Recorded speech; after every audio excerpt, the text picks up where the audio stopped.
네, 아들일지도. 그날 감사팀 사무실의 정막 속에서 민주는 한 장의 사진을 멍하니 내려다보고 있었습니다.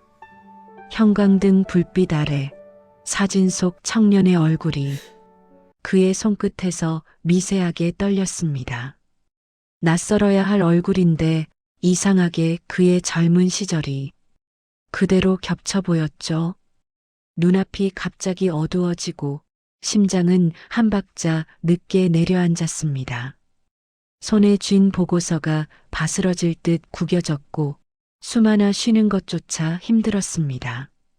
20년 전 떠나온 시간이 한순간에 되돌아오는 듯 그의 눈빛은 충격과 공포로 뒤흔들렸습니다. 설마 내가 놓고 간 그때의 아이인가? 그 순간 그의 등줄기를 차가운 땀이 타고 흘렀습니다. 그리고 한 가지 질문이 그의 머릿속을 가득 잠식했습니다. 이 진실 정말 마주해도 되는 건가? 구독과 좋아요로 마음을 나눠주세요. 지금 어디에서 어떤 일을 하며 듣고 계신가요? 댓글로 이야기 남겨주세요. 현관 앞 골목길을 걸어오는데 찬 공기가 코끝을 때리며 하루 종일 공장에서 맡았던 기름 냄새와 섞여 묘하게 매캐한 숨이 새어나왔습니다. 저는 늘 그렇듯 빨리 들어가서 준호가 잘 들어왔는지 확인하고 싶다는 생각만 하고 있었어요. 늦은 밤이면 괜히 더 불안해지고 어쩐지 문 앞까지 걸어오는 발걸음이 점점 빨라졌습니다. 삐빅 비밀번호가 눌리며 문이 열리자 익숙한 집 냄새가 퍼졌습니다. 하지만 불이 켜진 거실 한가운데 앉아있는 사람을 보는 순간 저는 그대로 굳어버렸습니다. 준호였습니다. 아이처럼 웅크린 채 앉아있는 아들의 어깨는 축 처져 있었고 머리는 반쯤 숙여져 있어 얼굴 윤곽조차 제대로 보이지 않았습니다. 평소라면 제가 들어오는 소리에 엄마 왔어? 하고 먼저 인사했을 텐데 이번에는 아무 말도 없었어요. 그 고요함이 이상하게 가슴을 철렁하게 만들었습니다. 준호야? 제가 조심스레 불렀습니다. 그제야 준호가 고개를 들었는데 그 얼굴을 보는 순간 숨이 턱하고 막히는 것 같았습니다. 눈밑이 퀭하게 꺼져 있었고 입술은 잔뜩 말라 있었습니다. 억지로 입꼬리를 올려 보이며 엄마 왔어요. 그냥 좀 피곤해서 그래요. 라고 말하는데 그 목소리가 너무 힘없이 흩어져서 차라리 아무 말도 하지 않았으면 좋겠다는 생각까지 들었습니다. 저는 아들에게 다가가 천천히 옆에 앉았습니다. 말없이 그의 팔에 손을 얹었는데 그 순간 셔츠 소매가 조금 말려 올라갔습니다. 바로 그때 제 눈에 들어온 것. 짙고 선명한 시퍼런 멍. 손가락 여러 개가 움켜쥐었던 듯한 자국이 그대로 찍혀 있었습니다. 그 모양을 보는 순간 머릿속이 하얘졌습니다. 저는 본능적으로 소매를 살짝 더 들추었고 멍은 생각보다 더 크게 번져 있었습니다. 준호야, 이게 뭐야? 제 목소리는 떨렸고 들으면서도 제가 묻는 게 맞는지 모르겠을 만큼 두려웠습니다. 하지만 준호는 손을 불쑥 빼며 소매를 내렸습니다. 아니에요. 진짜 아무것도 아니에요, 엄마.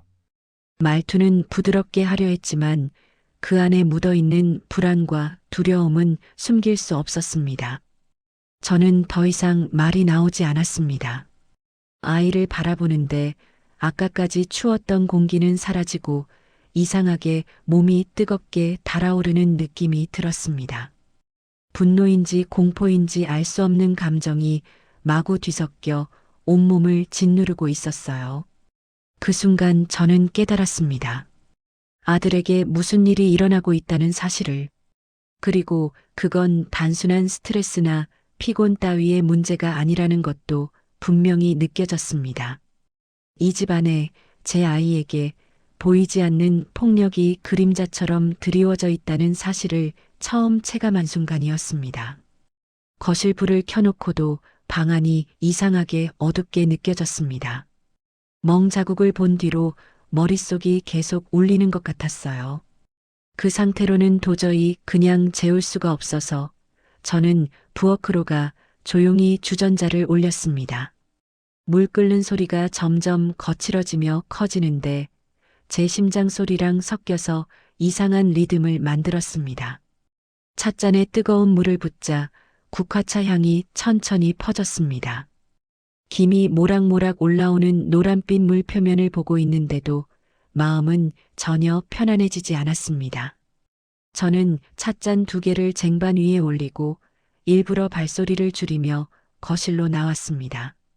소파에 앉아 있는 준호 앞에 조심스럽게 찻잔을 내려놓았습니다. 준호야, 차 좀 마셔라. 몸이 좀 풀릴 거야. 아들은 제 말을 듣고도 한동안 반응이 없었습니다. 저는 의자를 살짝 끌어와 준호 맞은편에 앉았습니다. 테이블 사이로 마주한 그의 얼굴은 어젯밤보다 더 창백해 보였어요. 눈밑은 푹 꺼져 있고 속눈썹 사이로 붉어진 눈이 겨우 버티고 있는 느낌이었습니다. 준호는 손을 뻗어 찻잔을 감싸 쥐었지만 입에 대지는 못했습니다. 뜨거운 김이 그의 얼굴을 스치고 지나가도 표정 하나 변하지 않았습니다. 저는 잠시 그 모습을 바라보다가 결국 입을 열었습니다. 준호야, 제 목소리가 생각보다 많이 떨렸습니다. 저는 한 번 숨을 고르고 다시 말했습니다. 혹시 직장에서 무슨 일 있었니? 누가 너 힘들게 하니? 그 말을 꺼내는 순간 제가 먼저 겁이 났습니다. 대답이 돌아올까봐 무서웠고 아무 대답도 안 오면 그게 또 두려웠습니다. 질문이 끝나자마자 준호의 어깨가 눈에 띄게 움찔했어요. 천천히 아주 조금 눈동자가 흔들렸습니다. 손가락이 찻잔을 쥔 채 굳어버리더니 마디마다 힘이 들어가면서 하얗게 변했습니다.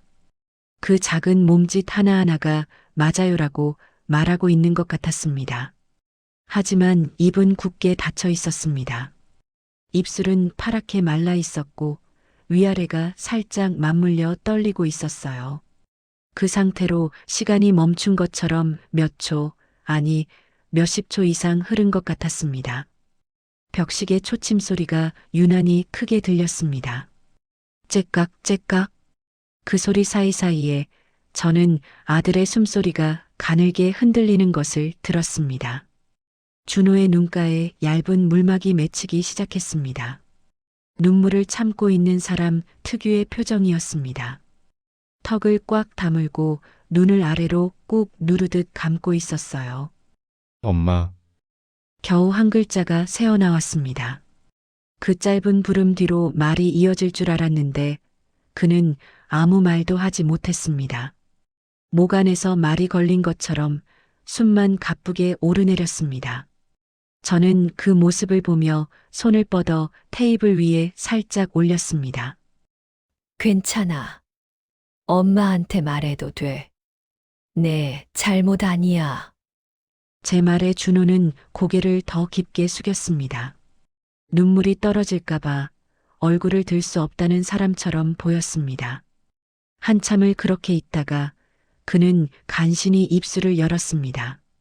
진짜 별일 아니에요. 제가 좀 부족해서 그런 거예요. 그냥 제가 잘하면 돼요. 그 말을 듣는 순간 제 속에서 무언가가 와르르 무너지는 소리가 들렸습니다. 제가 부족해서 제가 잘하면 돼요. 이건 분명 누군가에게 오래 들은 사람의 말이었습니다. 누가 어디서 이 아이에게 이런 말을 반복해서 박아넣고 있는지 상상이 되었습니다. 저는 입을 다물지 못하고 한동안 준호를 바라만 보았습니다. 눈앞에 앉아 있는 건 20 넘은 청년이 아니라 혼자서 모든 잘못을 떠안고 있는 어린아이 같았습니다. 포크질도 서툰 나이에 내가 잘못했어라고 먼저 말하던 어린 준호의 얼굴이 겹쳐 보였습니다. 차는 이미 식기 시작했습니다. 하지만 그 어떤 것도 입으로 들어갈 수 없었습니다. 제 혀끝까지 치밀어 오르는 질문들이 너무 많았지만 이 아이의 어깨를 더 무겁게 누르고 싶지 않았습니다. 그래서 저는 천천히 자리에서 일어나 준호의 어깨 위에 아주 가볍게 손을 올렸습니다. 알겠어. 오늘은 그냥 푹 쉬자. 하지만 기억해. 우리 아들은 잘못한 거 없다. 그 말을 끝으로 더 묻지 못했지만 제 안에서는 오히려 더 많은 소리가 요동치고 있었습니다. 오늘 이 아이가 말하지 못한 것들, 그 침묵 속에 숨어 있는 장면들을 상상하는 것만으로도 숨이 막혔습니다.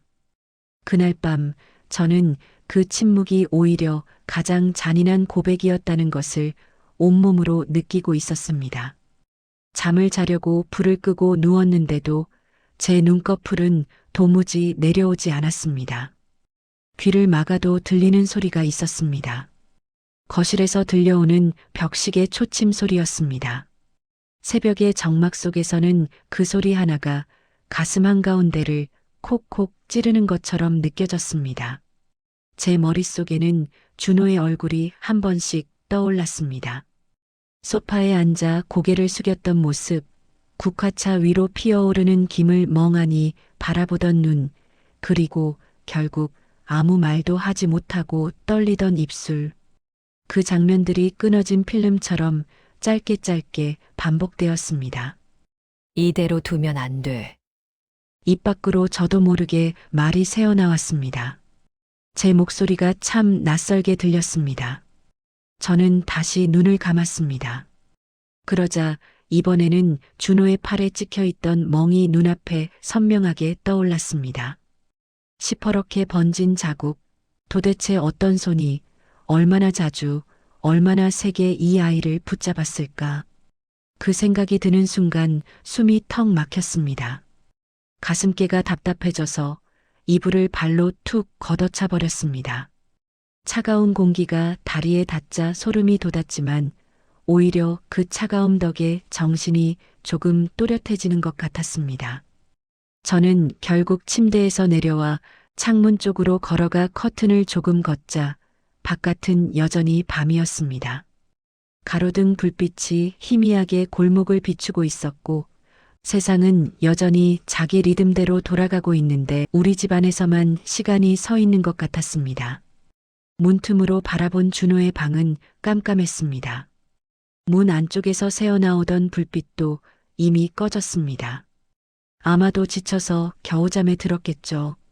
하지만 그 잠이 결코 편안하지 않을 거라는 걸 저는 잘 알고 있습니다. 침대 위에서 몸을 웅크린 채 내일을 또 견뎌야 한다는 생각을 하며 눈을 감았을지도 모릅니다. 내가 뭘 해야 하지? 제 입에서 다시 한번 혼잣말이 흘러나왔습니다.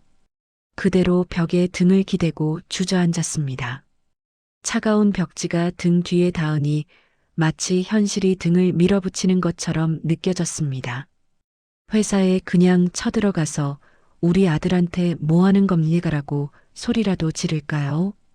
그랬다가 오히려 아이만 더 곤란해지면 어떡합니까? 직장 상사란 사람들은 약한 사람 하나 잡고 더 심하게 괴롭힐 수도 있는 사람들이었습니다.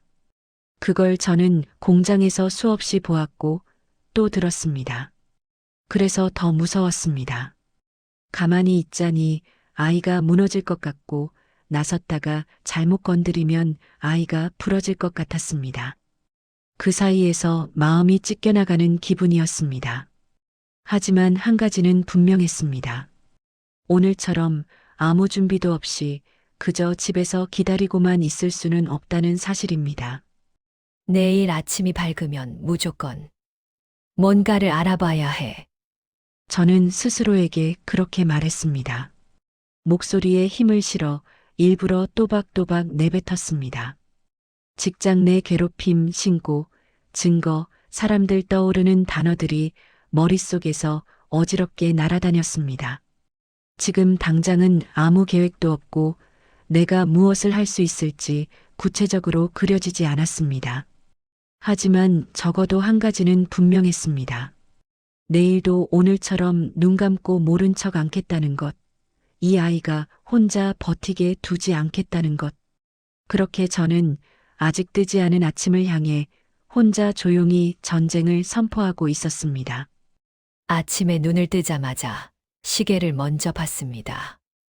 밤새 몇 번이나 깼는지 모를 만큼 뒤척였는데도 아침은 또 당연하다는 듯 와 있었습니다. 창문 틈으로 스며든 흐린 빛을 보니 오늘도 쉽지 않은 하루가 되겠다는 생각이 먼저 들었습니다. 부엌으로 나가 일부러 평소처럼 행동하려 했습니다. 생선을 굽고 시금치나물을 꺼내고 달걀을 풀어 팬에 부었습니다. 지글거리는 소리와 익은 냄새가 퍼지자 저도 모르게 중얼거렸습니다. 그래, 내가 좋아하던 반찬이지. 식탁을 다 차려두고 방을 향해 불렀습니다. 준호야, 일어나라. 밥 먹어야지. 문이 열리고 나온 준호는 머리도 제대로 말리지 못한 채 눈을 반쯤만 뜬 얼굴이었습니다. 어깨는 축 처져 있었고 발걸음은 질질 끌리듯 무거웠습니다. 일어났어요, 엄마. 제가 억지로 목소리를 밝게 냈습니다. 와서 얼른 먹어. 내가 좋아하는 거 다 했어. 그러나 준호의 젓가락은 좀처럼 움직이지 않았습니다. 겨우 계란말이 한 조각을 집어넣고 모래를 씹듯 오래오래 씹기만 했습니다. 밥그릇에 흰 밥은 그대로였습니다. 입에 안 맞니? 아니에요. 그냥 입맛이 없어요. 회사 얘기를 떠보려 했지만 아이의 눈은 초점 없이 식탁 위를 떠돌 뿐이었습니다. 잠시 후 그는 젓가락을 내려놓았습니다. 엄마, 저 그냥 가볼게요. 늦겠어요. 좀 더 먹고 가. 이러다 쓰러지겠다. 괜찮아요. 회사에서 뭐라도 먹을게요. 다녀올게요. 가방을 메고 현관으로 향하는 뒷모습이 유난히 가늘어 보였습니다. 저는 참지 못하고 불렀습니다. 준호야, 그가 돌아봤지만 입안에서 맴돌던 말들은 끝내 한마디로만 나왔습니다. 조심히 다녀와. 문이 닫히는 소리가 집안을 울렸습니다. 식탁 위 반찬들은 그대로인데 가장 중요한 아이의 기운만 사라진 아침이었습니다. 저는 천천히 의자에 앉아 식어가는 밥상을 바라보며 마음속으로 되뇌었습니다. 이젠 퇴근만 기다리는 엄마로 있으면 안 되겠습니다. 오늘 무조건 알아봐야 합니다. 아이가 저 문을 다시 열고 돌아오기 전에 이 아이를 둘러싼 일을 제가 먼저 잡아내야 한다고 조용히 결심하고 있었습니다. 공장 문을 여는 순간 익숙한 기름 냄새와 뜨거운 공기가 훅 끼쳐왔습니다. 매일 맡던 냄새였지만 그날은 유난히 무겁게 느껴졌습니다. 재봉틀 소리, 실이 팽팽히 당겨지는 소리, 동료들의 바스락거리는 손놀림까지 모든 소리가 뒤섞여 귀를 자극했습니다. 저는 늘 앉던 자리 앞에 앉아 천을 쥐었지만 손이 쉽게 따라주지 않았습니다. 머릿속에는 준호의 시퍼런 멍만 계속 떠올랐습니다. 옆자리 동료가 언니, 오늘 왜 그래요? 라고 걱정했을 때에서야 제 손이 떨리고 있다는 걸 알았습니다. 잠을 설쳤어요. 라고 웃어 보였지만 실수는 계속 이어졌습니다. 바늘이 삐뚤게 나가고 실이 자꾸 엉키고 심지어 손가락에 바늘이 스치며 피가 맺히기도 했습니다. 하얀 천 위에 생긴 작은 피점을 보자 준호가 겹쳐 보여 가슴이 철렁 내려앉았습니다. 점심시간에도 밥이 한 입도 넘어가지 않았습니다. TV 소리는 들리지 않았고 머릿속에서는 어젯밤 준호가 말했던 제가 좀 부족해서 그래요. 라는 문장만 계속 울렸습니다. 누가 너한테 그런 말을 하게 만든 거니? 속으로만 물었습니다. 오후 작업에 들어가도 집중이 되지 않았습니다. 혹시 회사에서 또 무슨 일을 당하고 있지는 않을지, 오늘도 상처를 안고 돌아오는 건 아닐지, 재봉틀 소리가 점점 쿵쿵 울리는 소리처럼 가슴을 압박했습니다. 시계만 자꾸 바라보며 퇴근 시간만 기다렸습니다. 일을 마치고 공장 불을 끌 때쯤 하늘은 이미 어둑했고 바람이 옷자락을 스쳤습니다. 집으로 가는 길이 유난히 길어 보였습니다. 문을 열었을 때 준호가 닫혀 있을까, 아니면 더 큰 일이 생겨 병원에 있는 건 아닐까 하는 상상이 머릿속을 스쳐 지나갔습니다. 그때 깨달았습니다.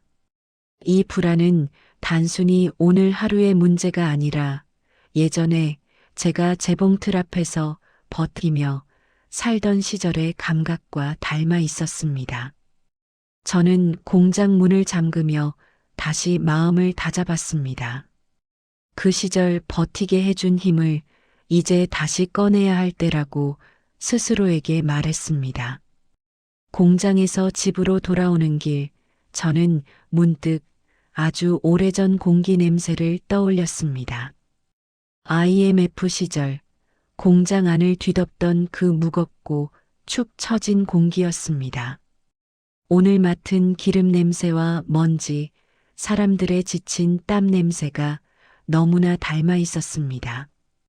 그 순간 머릿속이 과거로 확 잡아 끌리는 듯 했습니다.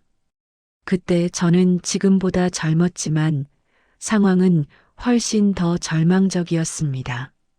매일같이 부도 소식이 들려왔고 거래처 하나가 끊기면 우리 공장도 당장 무너질 수 있다는 불안 속에서 밤샘 작업을 했습니다.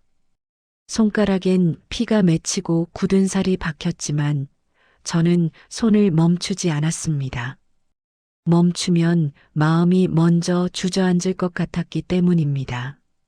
지금은 쉬는 게 더 무서워. 후배에게 그렇게 말하던 제 모습이 선명하게 떠올랐습니다. 한겨울 난방도 제대로 안 되는 공장에서 새벽 2, 3시까지 재봉틀을 돌리던 날들. 공장에 부도 소문이 돌았을 때도 저는 스스로에게 말했습니다. 아직 망한 건 아니니까 망하기 전까진 하자. 그게 제가 할 수 있는 전부였고 결국 그 시절을 버텨냈습니다. 그리고 그 버팀 끝에 마음속엔 나는 하면 버티는 사람이다라는 이상한 확신이 자리 잡았습니다. 지금 골목길을 걸으며 그때의 저를 떠올렸습니다.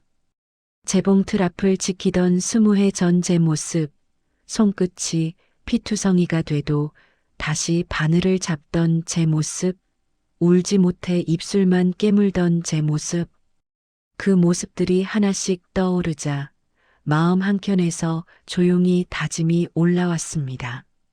그래, 그때도 버텼잖아. 지금이라고 못할 게 뭐가 있어. 그때의 절망은 경제 위기였지만 지금 제가 마주한 건 제 아들의 삶이었습니다. 공장을 살리려 버텼던 것처럼 이제는 내 아이를 지키기 위해 버틸 차례였습니다. 저는 주먹을 가볍게 쥐어보았습니다. 익숙한 긴장감이 손바닥에 되살아났습니다. 이번에도 난 버틸 수 있어. 그리고 끝까지 갈 거야. 그 다짐이 입안에서 또렷하게 맴돌았습니다. 두려움이 완전히 사라진 건 아니었지만 적어도 싸울 수 있는 힘이 제 안에 남아있다는 걸 다시 느꼈습니다. 이제는 그때 쌓아온 강인함을 꺼내야 합니다. 그 굳은 살이 괜히 생긴 게 아니었다는 걸, 이번에는 아들을 지키는 데 써야 한다는 것이 분명해졌습니다. 퇴근길 붉게 기울어진 노을을 보며 집으로 향하던 저는 어느새 발길을 돌려 오래된 김밥집 앞에 서 있었습니다. 김이 서린 유리창 너머로 보이는 흔한 풍경이었지만 제 머릿속에는 초등학생 가방을 맨 준호가 엄마, 참치김밥. 하고 제 손을 끌던 장면이 자동처럼 떠올랐습니다. 잠시 가만히 바라보다 저는 조용히 집으로 돌아왔습니다. 집은 조용했고 불도 꺼져 있었습니다. 준호가 아직 돌아오지 않았다는 사실에 마음이 스쳤지만 저는 곧장 안방으로 가 서랍을 열었습니다. 오래된 종이 냄새와 함께 작은 노란 일기장이 손에 잡혔습니다. 모서리가 달아있는 그 공책은 준호가 초등학교 때 썼던 일기장이었습니다. 한 장씩 넘기다 엄마 최고라는 굵은 글씨가 눈에 박히는 순간 제 손이 멈췄습니다. 엄마와 아이가 김밥을 들고 웃고 있는 그림까지 함께 그려져 있었습니다. 저는 저도 모르게 이름을 불렀습니다. 준호야. 바로 아래에는 삐뚤빼뚤한 문장이 적혀 있었습니다. 엄마가 힘들어도 나 때문에 웃는 것 같아서 나도 힘내야겠다. 그 문장 때문에 시야가 금세 흐려졌습니다. 어린 준호는 엄마를 위해 힘을 내겠다고 썼는데 지금의 준호는 자신이 부족해서 그렇다며 고개도 들지 못합니다. 그 사이 도대체 어떤 일들이 이 아이의 마음을 이렇게 짓눌렀는지 상상만 해도 숨이 막혔습니다. 김밥을 먹으며 해맑게 웃던 어린 준호의 얼굴과 어젯밤 입술이 말라 떨리던 준호의 모습이 겹쳐지자 심장이 찢어지는 듯 했습니다. 제가 이 간극을 메우지 않으면 안 되겠다는 절박함이 온몸을 훑었습니다. 동시에 엄마 최고라 믿어줬던 그 아이 앞에서 저는 이제 정말 최고가 되어야 한다는 책임이 밀려왔습니다. 저는 일기장을 쓰다듬으며 아주 조용히 말했습니다. 준호야. 이번에는 엄마가 꼭 너를 지켜줄게. 그 낡은 일기장 한 권이 제 무릎 위에서 묵직하게 자리했습니다. 단순한 추억이 아니라 이제는 저를 대기업이라는 거대한 벽 앞까지 밀어넣는 가장 강한 힘이 되어 있었습니다. 집안은 고요했고 제 무릎 위에는 아직 준호의 일기장이 놓여 있었습니다.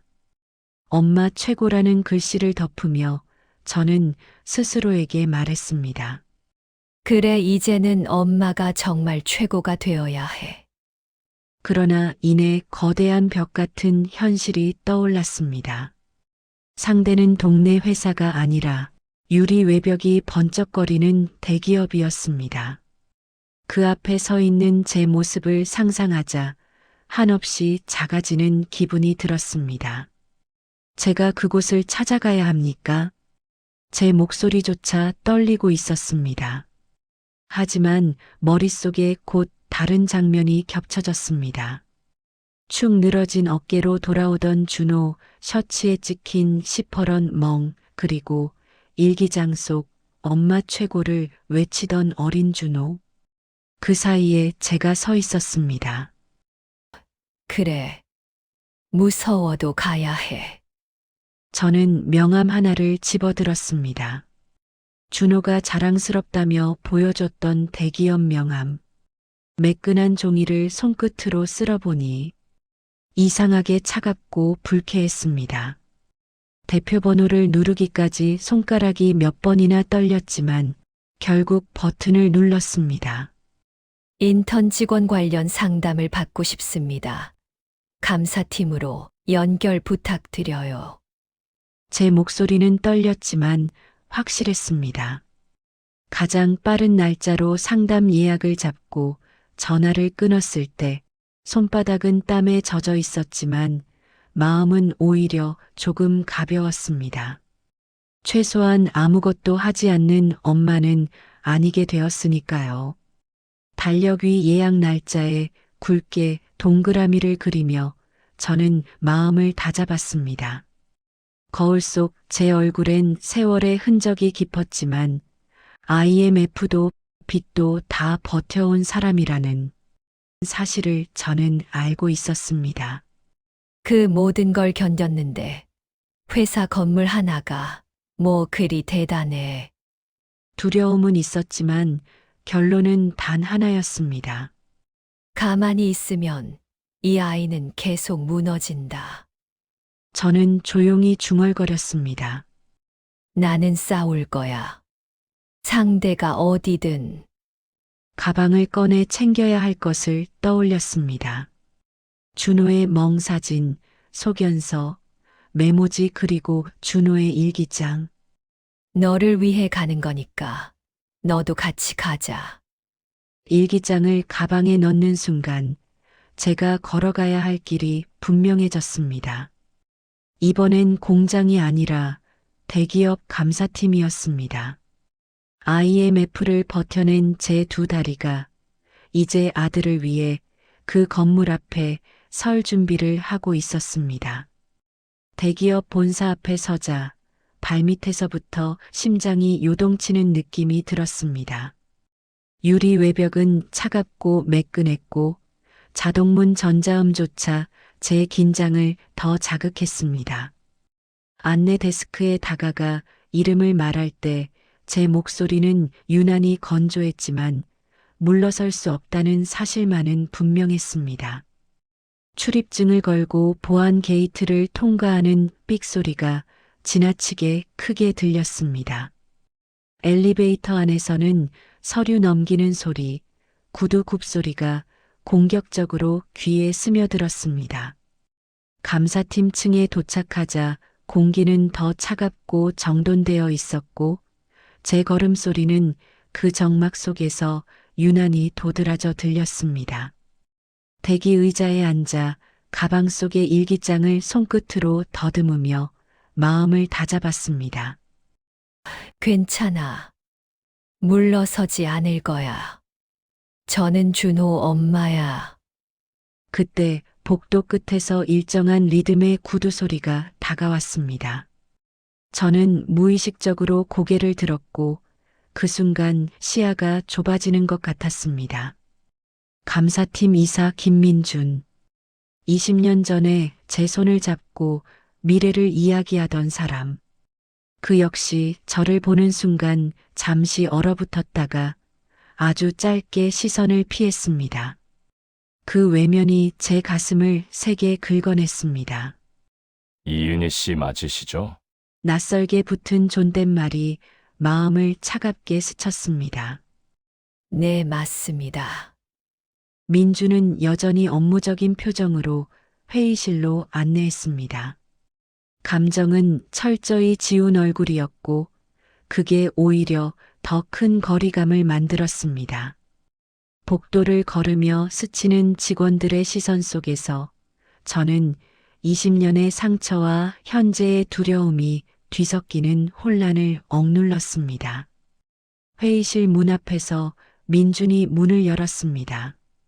그 손이 예전엔 제 어깨를 감싸던 손이었다는 사실이 스쳐 지나갔지만 지금은 회사의 얼굴로 제 앞에 서 있었습니다. 자리에 앉으라는 그의 말에 저는 숨을 고르고 입을 열었습니다. 김민준 씨. 오늘 저는 옛날 이야기를 하러 온 게 아닙니다. 제 아들 이야기를 하러 왔습니다. 제 목소리는 낮았지만 확실했습니다. 그 순간 민준의 표정이 잠시 굳었습니다. 저는 마음속에서 단단히 다짐했습니다. 오늘 이 자리에서 나는 과거의 상대가 아니라 피해자의 엄마입니다. 회의실 문이 닫히는 순간 안의 공기가 단단히 잠긴 듯 차갑게 가라앉았습니다. 둥근 테이블, 창문 하나 없는 하얀 벽, 회사 로고, 이 공간 어디에도 제 편은 없어 보였습니다. 저는 의자 끝에 앉았고 민주는 각을 잰 듯 바른 자세로 제 맞은편에 앉았습니다. 말씀 편하게 하세요. 그의 목소리는 낮고 단단했지만 지나치게 정제되어 있었습니다. 저는 숨을 고르고 말을 꺼냈습니다. 제 아들 김준호입니다. 입사한 지 석 달 조금 넘었고 며칠 전부터 팔에 큰 멍이 생겼습니다. 회사에서 무슨 일이 있는지 알고 싶어 왔습니다. 순간 회의실은 묵직한 침묵으로 가라앉았습니다. 민주는 잠시 제 얼굴을 바라보다 시선을 내리고 서류철을 열며 기계적인 말투로 답했습니다. 현재 사실관계 확인 절차가 진행 중입니다. 내부 규정에 따라 조사 후 결과를 안내드릴 예정입니다. 그 말은 너무 교과서적이었습니다. 내부조사, 절차, 안내. 제 아들의 고통이 4개의 단어로 축소되는 느낌이었습니다.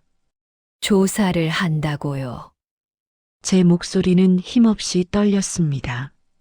그동안 제 아들은요? 밤마다 잠도 못 자고 밥도 못 먹고 멍을 가리려고 옷을 겹쳐 입는데 그 시간은요? 누가 책임집니까? 그의 눈빛이 아주 잠깐 흔들렸지만 금세 다시 회사 사람의 표정으로 돌아왔습니다. 구체적인 내용은 공유가 어렵습니다. 부적절한 행위가 확인되면 내부 절차에 따라 조치하겠습니다. 내부 절차. 입안이 마르는 것처럼 씁쓸했습니다. 민주는 더 부드러운 목소리로 말하려 했습니다. 어머님 마음 이해합니다. 그 말이 오히려 더 서늘하게 들렸습니다. 이해한다면서 그냥 기다리라고 하시는 겁니까? 그는 잠시 고개를 숙였다가 말했습니다. 제가 할 수 있는 범위 안에서 최대한 또 그 말.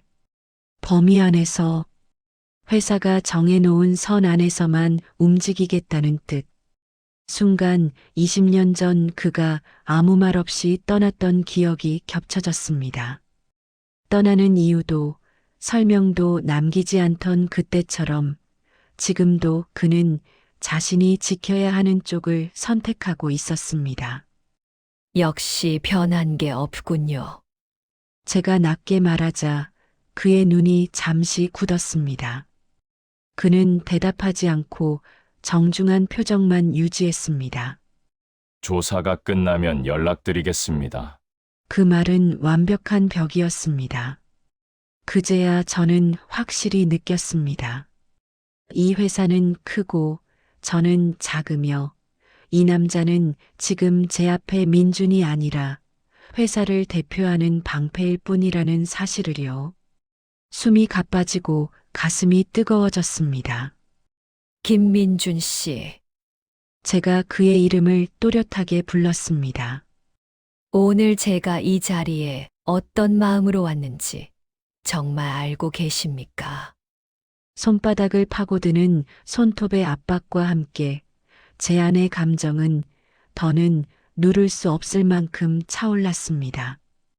회의실 안공기는 숨을 삼키는 소리마저 크게 울릴 만큼 팽팽했습니다. 민준이 바로 앞에 앉아 있는데도 그는 너무 멀리 있는 사람처럼 느껴졌습니다. 하얀 형광등, 회사 로고, 차가운 유리문 전부가 제 말을 막아서는 벽 같았습니다. 가슴 안이 뜨겁게 치밀어 오르더니 결국 참았던 말이 터져 나왔습니다. 당신은 변한 게 없네요. 제 말에 민준의 눈빛이 순간 크게 흔들렸지만 그는 곧 회사 사람의 얼굴로 돌아갔습니다. 이윤희 씨, 감정적으로 감정적이면 안 됩니까? 제가 말을 잘랐습니다. 제 아들이 멍이 들고 밥도 못 먹고 떨면서 집에 오는데 제가 냉정해야 해요. 손가락이 떨려 테이블 모서리를 꽉 잡았습니다. 숨을 들이마셔도 가슴 깊숙이 뜨거운 게 가라앉지 않았습니다. 20년 전에도 그랬어요. 중요한 건 늘 당신 자리였죠. 그때도 말 없이 떠났고 지금도 절차, 규정 뒤에 숨어 있네요. 민주는 아무 말도 하지 않고 시선을 피하지도 않았습니다. 다만 눈가에 아주 짧게 스친 죄책감 같은 흔적이 보였지만 그는 끝내 감정을 밖으로 꺼내지 않았습니다. 그땐 사정이 있었습니다. 그의 낮게 갈라진 목소리는 변명 같아서 오히려 더 허탈했습니다. 그래요. 당신에겐 늘 사정이 있었겠죠. 부모님도, 진로도, 지금은 회사도. 저는 눈을 들었습니다. 하지만 제 아들은요? 그 아이에게도 사정이 있어요. 혼자 버텨야 해서, 기회를 놓치기 싫어서, 그래서 참는 겁니다. 제 목이 뜨거워졌지만 울지 않으려고 고개를 곧게 들었습니다. 당신이 회사 사람이든 누굴 지키든 상관없어요. 제겐 버리고 떠난 사람일 뿐입니다. 그리고 지금도 똑같이 회사 뒤에 숨어 말만 하네요. 그 말에 민준의 어깨가 아주 조금 내려앉았습니다. 그래서 더 조심해야 합니다. 제가 섣불리 움직이면 오히려 아드님이 더 하기 싫은 거죠. 제가 잘라 말했습니다. 솔직히 말해요. 회의실 나가면 제 아들 이름, 서류 한 장으로 돌아가는 거잖아요. 그 말에 민준의 손이 책상 아래에서 움찔했습니다. 주먹을 조용히 쥐었다 펴는 모습이 잠깐 비쳤습니다. 그건 회사 직원의 제스처가 아닌 한 인간의 흔들림처럼 보였습니다. 저는 자리에서 천천히 일어났습니다. 의자 다리가 바닥을 긁는 소리가 싸늘하게 울렸습니다. 제 아들 이름 기억하세요. 김준호. 멍든 팔로도 출근하려고 버티는 애예요. 나중에 무슨 일이 터지면 몰랐다고 말하지 마세요. 문을 향해 걸을 때 뒤에서 조용히 제 이름이 불렸습니다. 은희. 20년 만에 맨 이름으로 당신 말 흘려듣지 않겠습니다. 그 아이 이름 잊지 않을 겁니다. 저는 끝내 뒤돌아보지 않았지만 그 말이 귀 뒤에서 오래 남았습니다. 믿지 않으려 애쓰면서도 마음 한구석에 작은 불씨가 깜빡이는 게 느껴졌습니다. 그리고 저는 문을 닫으며 생각했습니다. 그래. 결국 나라도 해야 한다. 준호를 위해서라면. 모니터 불빛이 유난히 새하얗게 번지는 듯 했습니다. 회의실에서 은희 씨를 보내고 자리로 돌아온 뒤 저는 한동안 손을 움직이지 못했습니다. 손바닥엔 식은 땀이 가득했고 셔츠 소매가 축축하게 달라붙어 있었습니다. 김준호.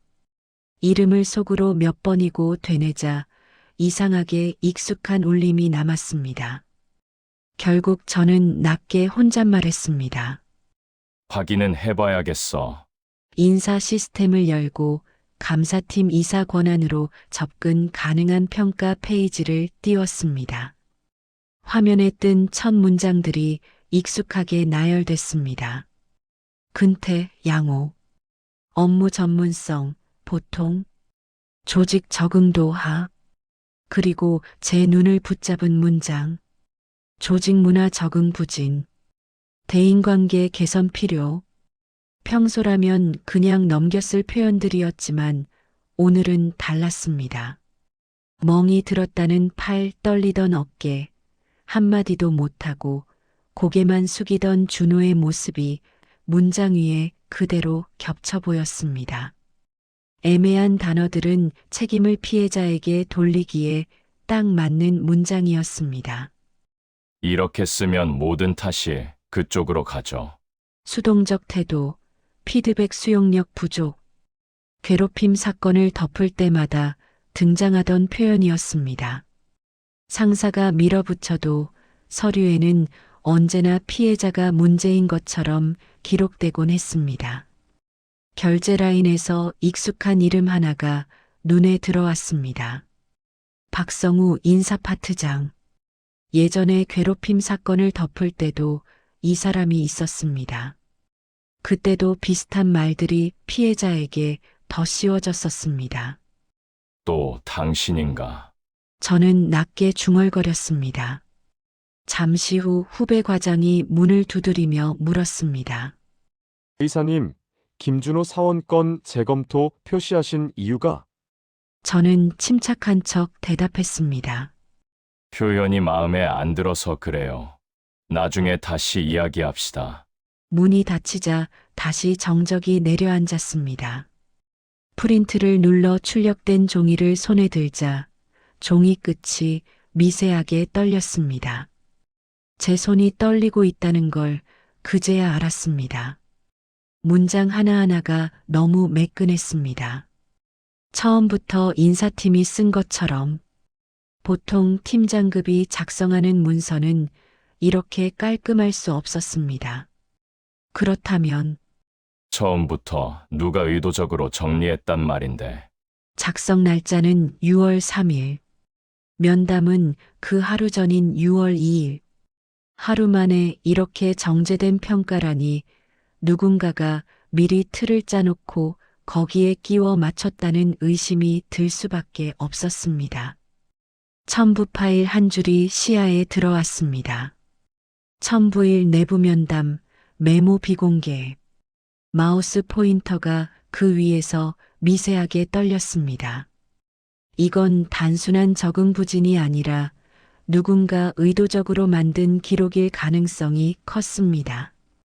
은희 씨가 마지막에 남긴 말이 머릿속에서 다시 울렸습니다.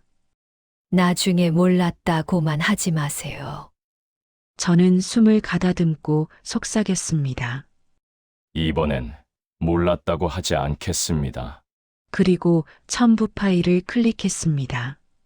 모든 것이 뒤집힐지도 모른다는 불길한 직감과 함께 모니터에 면담 메모가 떴을 때 처음엔 늘 보던 회사 서류 같았습니다. 그러나 첫 줄부터 어딘가 걸렸습니다. 조직 분위기에 적응하지 못함, 회식 자리에서 소극적임, 상급자 피드백에 방어적 반응.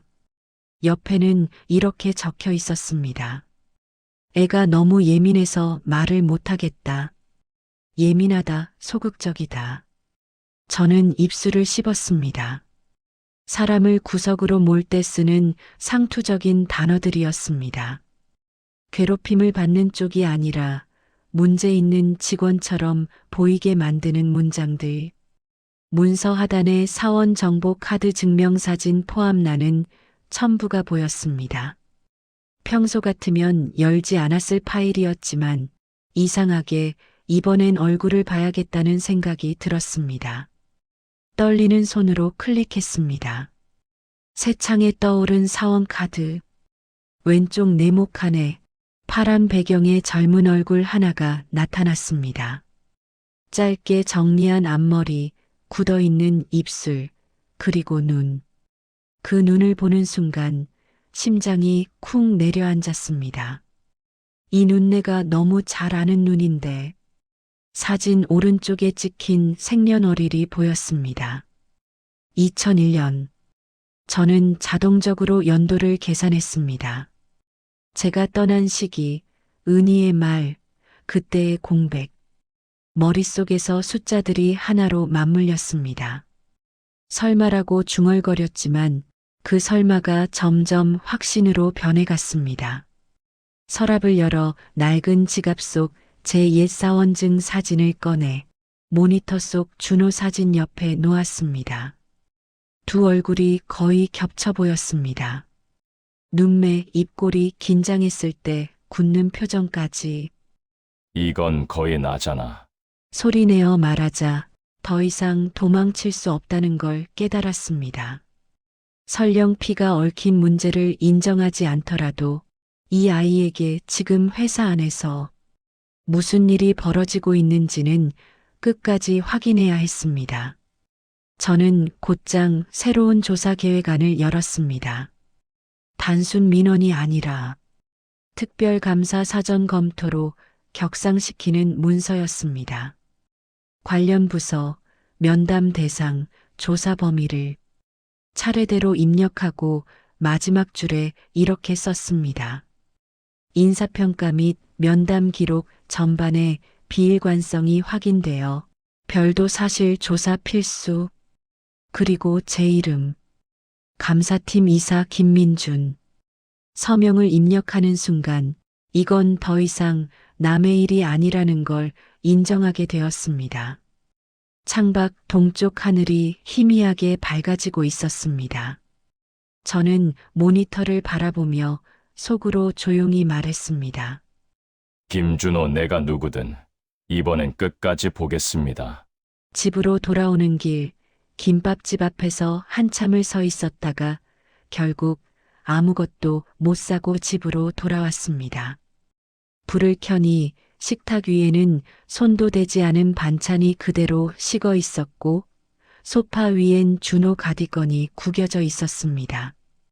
그 모습을 보다 결국 안방으로 들어가 옷장위 상자에서 준호의 낡은 일기장을 꺼냈습니다. 페이지를 넘기다 우리 엄마는 최고다라는 한 줄이 눈에 들어왔습니다. 삐뚤빼뚤한 그림 속 해맑게 웃는 아이를 보는 순간 눈물이 뚝 떨어졌습니다.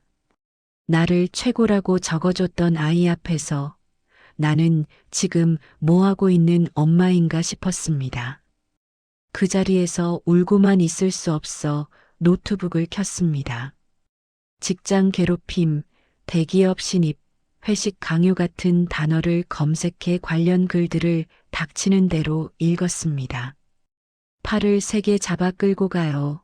술 못 마신다고 했더니 왕따가 됐어요. 같은 문장을 볼 때마다 심장이 내려앉았습니다. 화면 속 사연들이 마치 준호가 겪고 있을 장면을 그대로 옮겨놓은 것 같았습니다. 저는 중요한 글들을 모조리 인쇄해 형광펜으로 밑줄을 그었습니다. 법에 적힌 직장 내 괴롭힘 정의도 프린트에 앞장에 껴넣었습니다. 식탁 위에 쌓여가는 종이들을 보며 생각했습니다. IMF 때 밤새 재봉틀을 돌리며 버티던 손이 이제는 이 아이를 지키기 위해 증거를 모으고 있다고요. 투명 파일 앞장에는 이렇게 적었습니다. 준호를 위한 기록, 그리고 모든 준호들을 위한 기록. 글씨가 조금 떨렸지만 그 문장을 쓰는 순간 마음이 단단해졌습니다. 기다려, 준호야. 엄마가 빈손으로는 안 갈 거야. 저는 그렇게 다짐하며 파일을 가방에 넣었습니다. 이제 나는 겁먹은 엄마가 아니라 대기업과 맞설 준비를 시작한 엄마가 되어가고 있었습니다. 면담실 문 앞에 서 있는 순간 이 문을 열고 나가면 나는 예전과 다른 사람이 돼 있을 거라는 느낌이 들었습니다. 안에는 팀장, 선배 대리, 프로젝트 담당 과장, 세 사람이 앉아 있었습니다. 저는 인사기록 사본을 앞에 두고 최대한 사무적인 목소리로 물었습니다. 박준호 사원 인사평가에 적응 부진 쓰신 분이 팀장님이죠? 팀장은 눈을 피하며 사람들하고 잘 어울리지 못해서 회식도 자주 빠지고라며 뭉뚱그렸습니다. 선배 대리는 요즘 애들이 워라밸을 중시해서요. 분위기가 좀 깨진다라고 보탰고 과장은 MZ세대가 예민해서라며 슬쩍 문제를 돌리려 했습니다. 팔에 멍이 들 정도로 잡아 끌어낸 적 있습니까? 제가 직설적으로 묻자 공기가 딱 굳었습니다. 우리가 일부러 그런 건 아니다. 장난이었다. 그 정도는 어디에나 있다 같은 말만 빙빙 돌았습니다. 하지 마세요라고 말한 적은요? 그건 누구나 한두 번은 심각한 의미는 아니었고요. 하지 마세요가 몇 번이면 심각한 겁니까? 아무도 대답하지 못했습니다. 마지막으로 물었습니다. 특정인을 반복적으로 술자리에 부르고 놀리고 신체 접촉을 하고 거절하면 인사고과를 운운한 적이 있습니까? 없다면 없다고 분명히 말씀하세요. 나중에 다른 증언이 나오면 그 책임도 같이 지셔야 합니다. 한참 침묵 끝에 팀장이 낮게 말했습니다. 그 정도까지는 아니었습니다. 그 순간 저는 알았습니다. 그 정도까지는 아니었다는 말은 어느 정도까지는 있었다는 뜻이라는 걸요. 인사보고서에 적응부진, 예민하다, 요즘 애들이라는 말들, 그리고 아이 팔에 멍 자국이 한 줄로 연결됐습니다. 면담이 끝나고 문이 닫히자 혼자 남은 면담실에서 저는 서류철을 꽉 닫으며 중얼거렸습니다. 그래, 이건 조직적 은폐야. 그 말을 입 밖으로 내는 순간 더 이상 이 회사의 방패로는 남을 수 없다는 걸 인정했습니다. 이제부터 나는 이 회사를 상대로 싸울 준비를 해야 했습니다. 부사장실 앞에서 손잡이를 잡는 순간 이미 예감하고 있었습니다. 이 문 안에서는 진실보다 회사가 우선일 거라는 걸요. 부사장실 안은 조용했고 그의 책상 위에는 제가 올린 중간 감사 메모가 펼쳐져 있었습니다.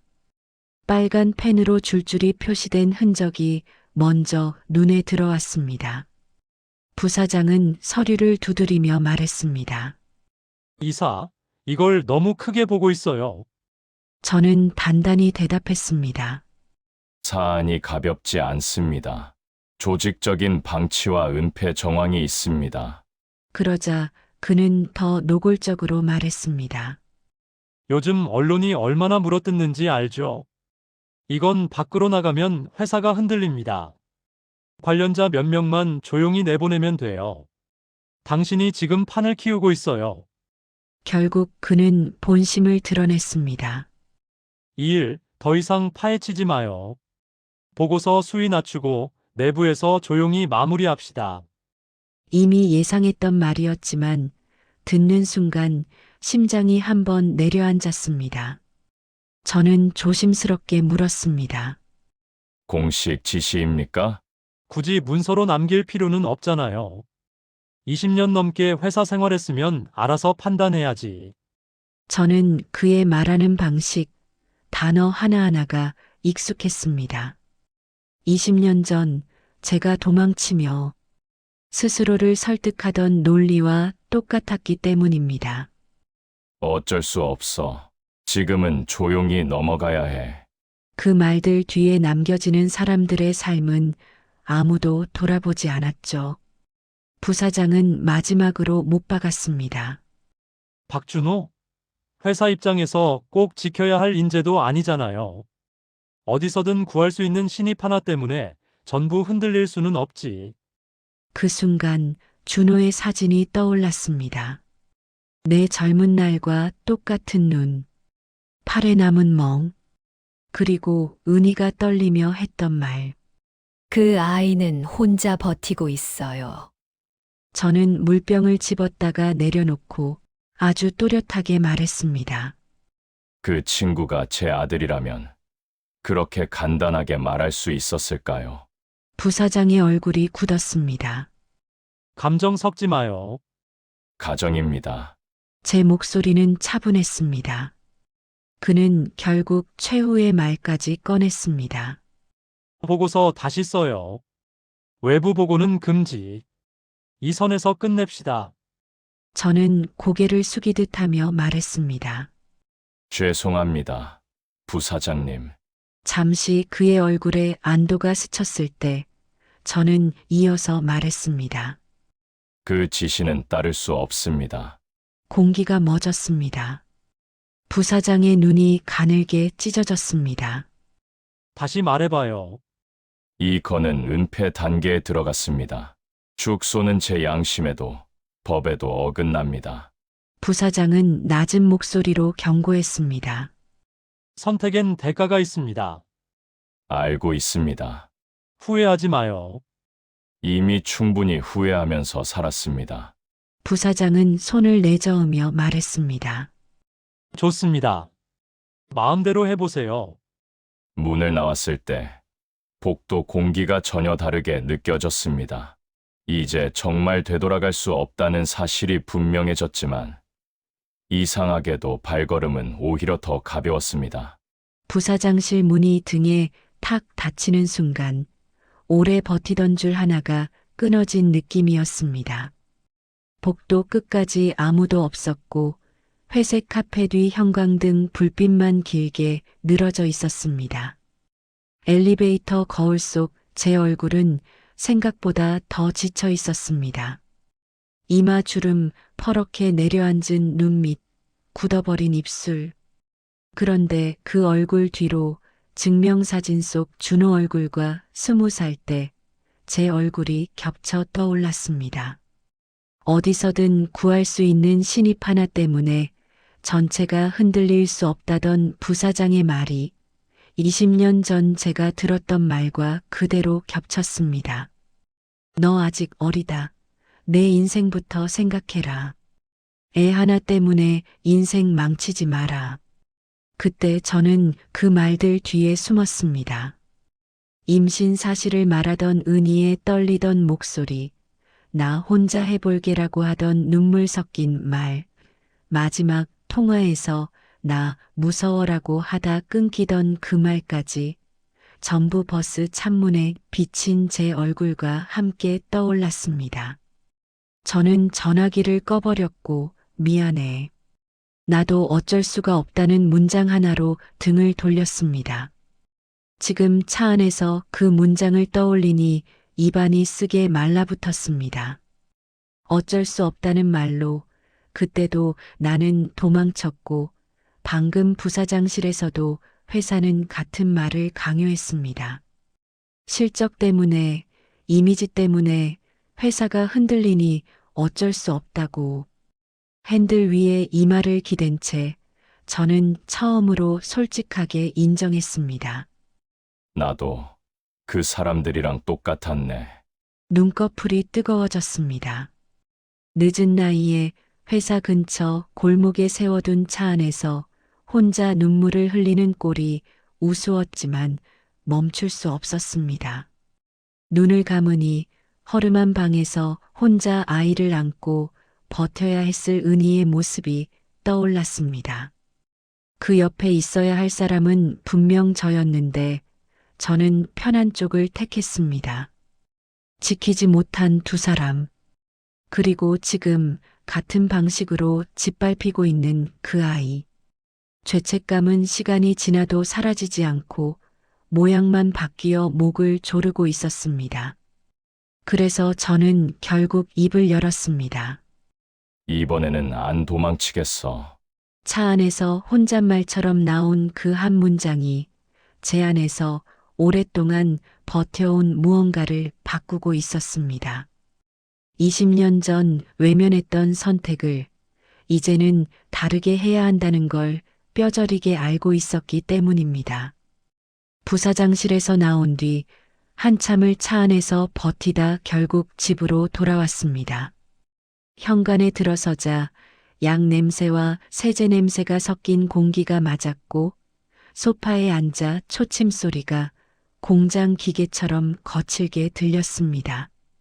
부사장이 말한 입 다물라는 압박이 귓가에 계속 맴돌았지만 복도에서 저를 향해 떨리던 은희의 목소리 당신은 변한 게 없어 가 그보다 더 크게 울렸습니다. 서재로 들어가 노트를 펼치기까지 오래 머뭇거렸습니다. 모른 척 해버리면 편해질 수도 있겠다는 생각이 스치기도 했습니다. 하지만 그렇게 눈 감는다면 앞으로 또 다른 피해자가 적응부진 네 글자로 덮여 사라질 걸 뻔히 알았습니다. 무엇보다도 그 신입 하나가 제 아들이라는 사실이 제 마지막 회피처까지 무너뜨렸습니다. 저는 결국 노트 첫 장을 펼쳐 떨리는 손으로 사람들의 이름과 기억나는 정황들을 적어 내려가기 시작했습니다. 덮으려 했던 관리자들, 방치한 상급자들, 피해자들의 흔적들. 이들을 모두 정면에서 상대해야 한다는 사실이 두려웠지만 다시 도망치면 제 자신 앞에 설 수 없다는 걸 알았습니다.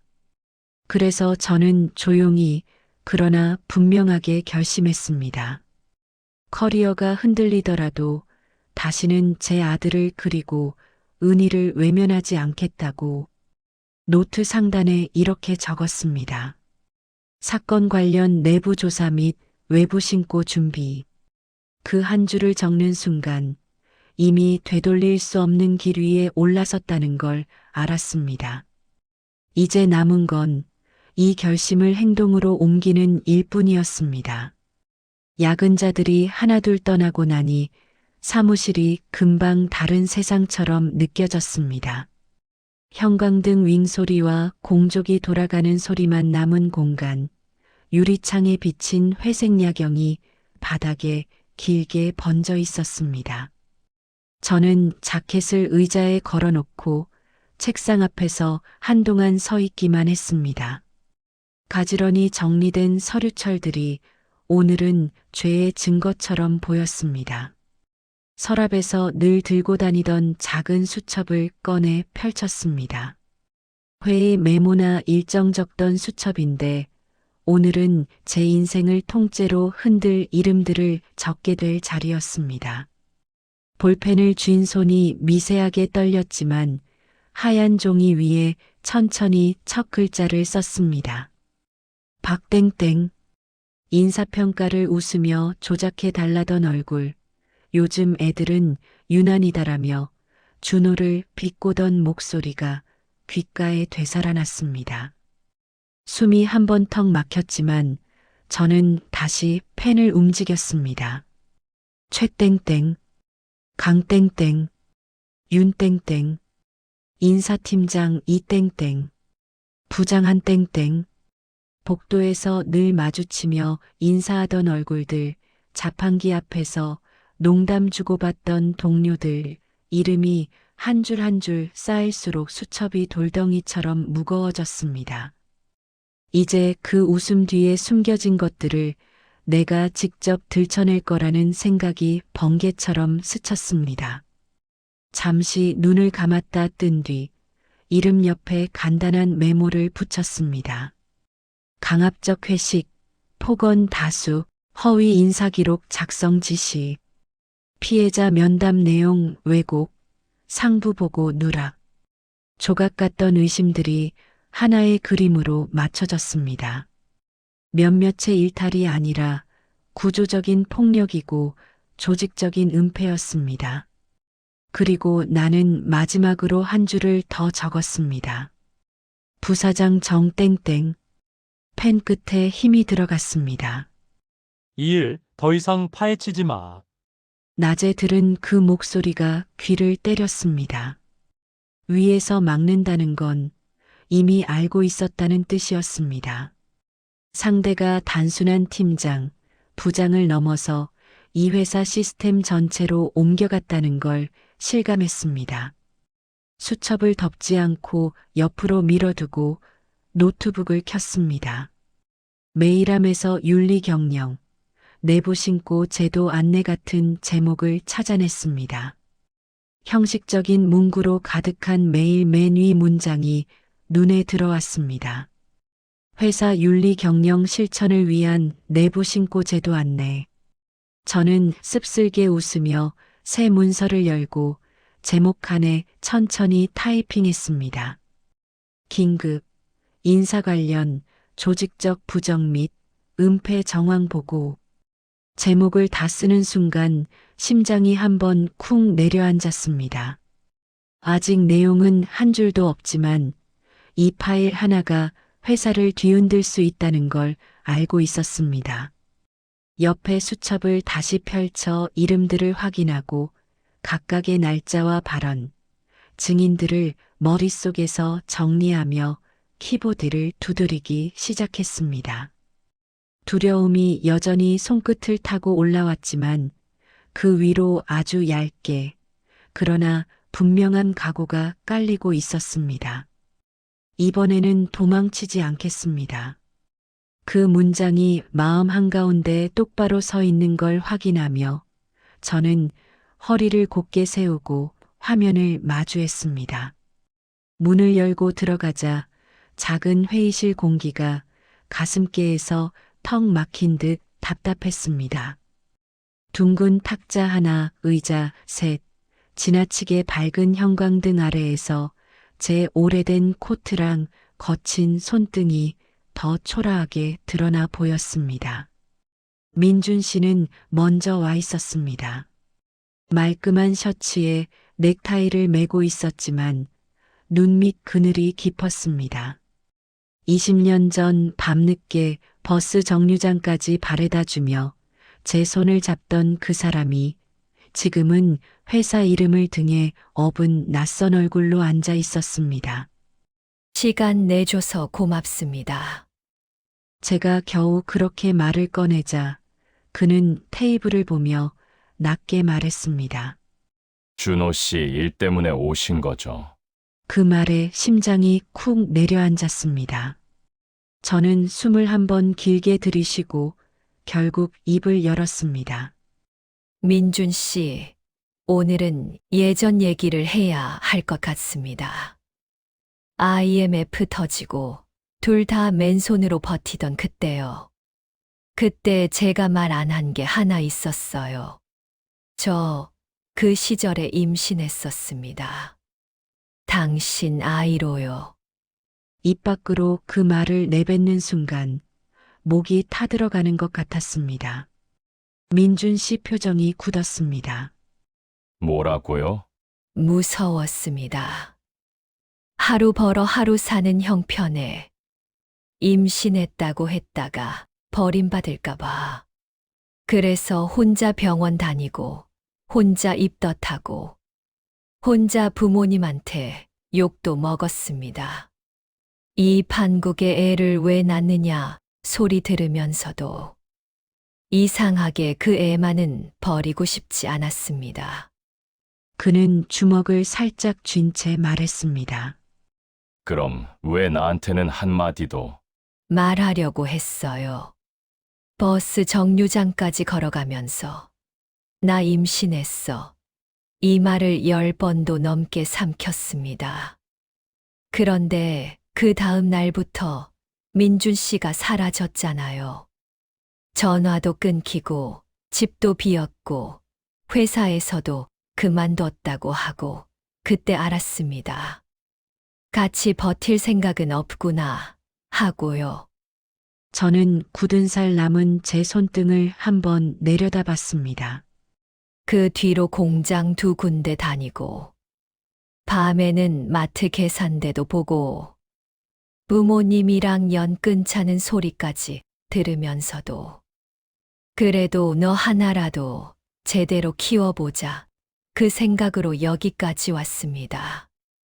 민준 씨한테 아버지 하라고 요구할 생각 솔직히 없었습니다. 이미 너무 늦었으니까요. 하지만 지금은 달랐습니다. 저는 고개를 들고 그의 눈을 똑바로 바라봤습니다. 그런데 지금 제 아들이 민준 씨가 일하는 그 회사에서 맡고 짓밟히고 있었습니다. 회사 로고만 봐도 손이 떨리는데 감사팀 명패 아래 민준 씨 이름이 붙어 있는 걸 보고 도망치지 말자고 마음 먹었습니다. 숨을 한번 고르고 마지막 말을 꺼냈습니다. 준호, 그의 민준 씨 아이입니다. 제가 혼자 데리고 여기까지 왔고 그 선택의 책임도 제가 지겠습니다. 다만 원망이든 분노든 오늘 이 자리에서 끝내고 싶었습니다. 그래서 20년 동안 삼킨 말을 지금에서야 꺼내는 겁니다. 그 말을 마치자 어깨가 툭 내려앉는 느낌이 들었습니다. 몇십 년 들고 다니던 짐가방을 바닥에 내려놓은 사람처럼 몸이 가벼우면서도 허탈했습니다. 그는 아무 말도 하지 못했고 저는 더 이상 침묵을 채우려 하지 않았습니다. 이제 어떤 표정을 하든 무슨 말을 하든 저는 더는 도망치지 않겠다고 마음속으로 조용히 다짐하고 있었습니다. 처음엔 잘못 들은 줄 알았습니다. 준호 당신 아이입니다. 그 한 문장이 공기에서 떨어지지 않고 그대로 제 가슴 한가운데를 찔렀습니다. 회의실 형광등 소음이 귀를 파고들었고 손등에 힘이 들어간 채 주먹을 쥐고 있는지도 몰랐습니다. 지금 뭐라고 했습니까? 입에서 나온 목소리는 제 것이 아닌 것처럼 마르고 낯설었습니다. 은희는 피하지 않았습니다. 준호 당신 아이입니다. 같은 말을 2번 들으니 부정하고 싶던 마지막 틈마저 무너졌습니다. 그 순간 보고서 속 증명사진이 떠올랐습니다. 오른쪽 눈꼬리가 살짝 올라가고 웃을 때 왼쪽 입꼬리부터 움직이는 버릇, 턱선까지 모두 나와 같았습니다. 우연이라며 외면했던 일들이 쏟아져 하나의 선으로 이어졌습니다. 그럼 그 애가 태어났을 때 나는 어디 있었지? 그건 은희에게 묻는 게 아니라 제 자신에게 던지는 칼날 같은 질문이었습니다. IMF 시절 살겠다고 허둥대며 누군가에게 해야 했던 약속 하나를 통째로 버리고 살았던 제 모습이 떠올랐습니다. 은희는 고개를 숙이면서도 또렷하게 말했습니다. 당신은 몰랐습니다. 내가 말 안 했으니까요. 그 말에 저는 벼락 맞은 것처럼 숨이 흔들렸습니다. 몰랐다는 사실이 면죄부가 아니라 또 다른 죄책감이라는 걸 이제야 깨달았습니다. 저는 자리에서 일어서려다 다리에 힘이 풀려 그대로 무릎을 꿇었습니다. 바닥은 차갑고 단단했지만 그 감각이 오히려 당연했습니다. 은희 씨, 미안합니다. 목이 떨렸습니다. 무슨 변명을 해도 결과는 같습니다. 나는 떠났고, 당신은 혼자 남았고, 아이는 둘이서 버텼겠죠. 그 애가 첫걸음 떼던 날도, 학교 들어가던 날도, 나는 아무것도 모른 채 살았습니다. 이게 무슨 아버지입니까? 눈물이 바닥에 떨어졌습니다. 그리고 지금 그 애가 내 회사에서 내가 일하는 건물 안에서 상처를 받고 있었습니다. 나는 그때도 지금도 없었습니다. 저는 고개를 들고 또렷하게 말했습니다. 준호는 제 아들입니다. 도망친 책임도 회피한 시간도 제 몫입니다. 지금 와서 아버지 행세하겠다는 건 아닙니다. 하지만 더 늦기 전에 할 수 있는 건 하겠습니다. 회사에서든 이 사건에서든 그 애 인생에서든.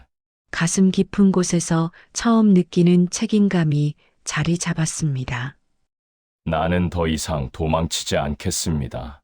회사 뒤에 숨지도 위 사람 핑계도 대지 않겠습니다. 그 애가 받은 상처를 끝까지 밝히겠습니다. 그리고 그 애가 날 받아주든 미워하든 이제는 외면하지 않겠습니다. 은희의 눈가가 붉게 젖어 있었습니다. 민준 씨 이제라도 그 말 해줘서 고맙습니다. 짧았지만 처음으로 숨이 조금 쉬어졌습니다. 저는 바닥을 짚고 다시 깊이 허리를 숙였습니다. 그리고 마음속으로 아주 조용히, 아주 천천히 그 이름을 불렀습니다. 준호야, 아버지가 지금이라도 너한테 가겠다. 아버지라는 사실을 인정하고 회의실을 나오자 회사 복도 공기가 완전히 달라 보였습니다. 똑같은 회색 카펫인데도 발밑이 얇은 얼음판처럼 흔들리는 느낌이었습니다. 그런데도 마음 한쪽은 오히려 더 단단해졌습니다. 이제는 회사도 가족도 둘 다 외면할 수 없었습니다. 엘리베이터 거울에 비친 제 얼굴은 눈가가 벌겋게 충혈돼 있었고 넥타이는 비뚤어져 있었습니다. 직원이 이사님 괜찮으세요? 라고 묻길래 저는 늘 하던 대로 웃으며 넘겼습니다. 응. 어젯밤에 잠을 좀 못 잤네. 감사팀 층에 올라와 팀원들을 모아 말했습니다. 준호 씨 건부터 정리합시다. 인사평가 원본, 메일 로그, 야근 기록, CCTV 목록 전부 제 방으로 가져오세요. 압박 들어오면 김민준 이사가 시켰다고 하세요. 책임은 제가 집니다. 잠시 뒤 부사장실 번호로 전화가 왔습니다. 내가 뭐라 했습니까, 이사님? 가족 문제라 더 예민한 건 알지만, 그래서 더 물러나야 할 때도 있어요. 그 말에 가슴이 단단히 걸렸습니다. 맞습니다. 가족 문제입니다. 저는 숨을 고르고 말을 이었습니다. 그래서 이번에는 도망치지 않겠습니다. 이건 제 아들이면서 동시에 우리 회사 직원입니다. 이 사안을 덮으라는 지시는 제 양심으로도 받아들일 수 없습니다. 회사 방침에 반해서라도 가겠다는 겁니까? 네, 그렇게 하겠습니다. 전화를 끊고 나니 손바닥이 땀으로 젖어 있었습니다. 그러나 한편으론 알 수 없는 해방감도 느껴졌습니다. 회사와 싸우는 전쟁, 아버지로서 싸우는 전쟁. 이제 두 전선이 한 줄로 겹쳐 제 앞에 서 있었습니다. 이번에는 아들을 버리는 쪽으로 끝나게 두지 않겠습니다. 서류를 들고 온 대리에게 제가 말했습니다. 좋습니다. 이제 시작해 봅시다. 마우스를 쥔 손가락을 최종 제출 버튼 위에 올려놓고도 저는 한동안 눌러내리지 못했습니다. 파란 네모 하나가 그냥 버튼이 아니라 제 인생 목을 올려둘 단두대처럼 보였습니다. 커서가 그 위에서 미세하게 떨렸습니다. 떨리는 건 손가락이었지만 사실은 제 심장이었습니다. 화면 상단의 제목이 다시 눈에 들어왔습니다. 신입사원 인권 침해 및 조직적 은폐 의혹 건 내부 감사 최종 보고서. 작성자와 책임자 란에는 제 이름, 감사팀 이사 김민준이 또렷이 찍혀 있었습니다.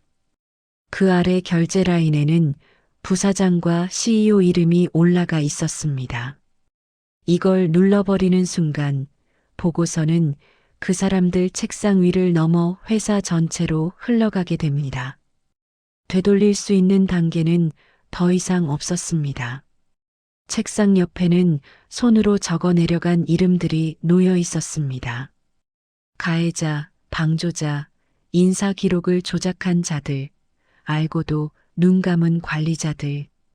옆에는 야근 기록, 평가 수정 로그, 메신저 캡처, CCTV 반출 내역들이 파일철에 꽂혀 있었습니다. 그 모든 것의 가운데에 한 줄이 있었습니다. 피해자, 신입사원 김준호. 이제 제게는 사원이 아니라 아들이라는 단어로밖에 보이지 않는 이름이었습니다. 이사님 아직 안 가셨어요. 문 쪽에서 막내 대리가 얼굴을 내밀었습니다.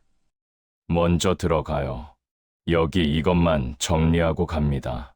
그가 머뭇거리며 말했습니다. 솔직히 저 같으면 이렇게까지는 못했을 것 같아요. 저는 의자에 앉은 채로 웃었습니다. 저도 예전 같았으면 안 했을 겁니다. 근데 사람이 평생 도망만 치면서 살 수는 없지 않겠습니까? 언젠가는 한 번은 멈춰야 합니다. 저는 이번이 그때인 것 같습니다. 문이 닫히고 사무실이 다시 고요해지자 화면 한가운데 시스템 창이 떠 있었습니다. 제출, 임시저장 취소.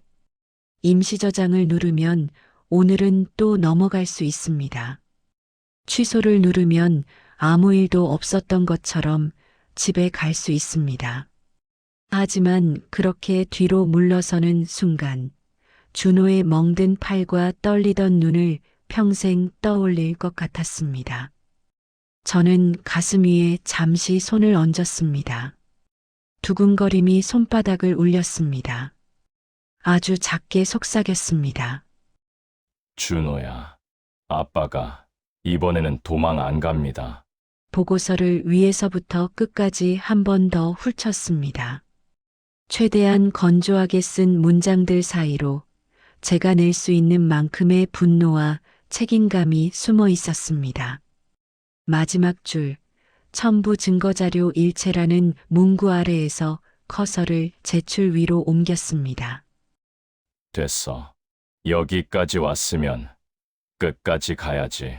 숨을 깊게 들이쉬고 손가락에 힘을 주었습니다. 딸깍. 정적 속에 그 소리가 유난히 크게 울렸습니다. 화면에 로딩 표시가 빙글빙글 돌다가 곧 메시지가 떴습니다. 제출이 완료되었습니다. 관련 부서에 자동 발송됩니다. 오른쪽 아래에 새 메일 알림이 연달아 떠올랐습니다. 접수 완료, 결제 요청, 보안 등급 상향 회사 시스템이 빠르게 돌아가기 시작했습니다. 어딘가에서는 누군가가 제 이름을 욕할 것이고 누군가는 이 보고서를 읽고 얼굴을 굳히겠지요. 하지만 이제 아무도 이 사건을 모른 척 할 수 없습니다. 의자 등받이에 몸을 천천히 기대자 이마에 맺혀있던 땀이 눈가로 흘러내렸습니다. 손등으로 툭 닦아냈습니다. 두려움은 여전히 남아있었지만 이상하게도 가슴 한켠이 가벼웠습니다. 적어도 이번만큼은 아버지로서도 감사팀 이사로서도 같은 방향을 택했습니다. 이제 오든 말든 와보라지. 저는 그렇게 낮게 중얼거리며 다가올 폭풍을 기다릴 준비를 하고 있었습니다. 아침 엘리베이터 문이 열리자마자 공기가 달랐습니다. 커피 냄새 사이로 금속 같은 긴장감이 섞여 있었고 복도에는 처음 보는 출입증을 걸고 있는 사람들이 서 있었습니다. 흰 바탕에 파란 글씨, 감사위원회. 제 발걸음이 저도 모르게 느려졌습니다. 직원들이 모서리에 모여 속삭이고 있었습니다. 외부 감사 떴대. 어젯밤 보고서 때문이라던데. 저를 힐끔 보는 눈길이 느껴졌습니다. 그래, 결국 이렇게 시작되는군. 어젯밤 클릭 하나로 이미 예상했던 일. 감사팀 회의실 앞에는 노란 봉인 스티커가 붙어 있었습니다. 개봉 금지. 과장이 새하얗게 질린 얼굴로 저를 맞았습니다. 이사님, 아침부터 감사위원회가 전부 들이닥쳤습니다. 어제 보고서가 바로 위원회로 공유됐답니다. 자료 확보는요? 전부요. 인사팀, 경영지원실, 심지어 부사장님 비서실까지 서버 로그를 뽑고 있습니다. 그때 회의실 문이 열리고 조사관이 나왔습니다. 안경 너머 날카로운 눈빛, 단단한 말투. 김민준 이사님 맞으시죠? 보고서 잘 받았습니다. 오늘부로 이거는 위원회 직권 조사로 전환됐습니다. 협조 부탁드립니다.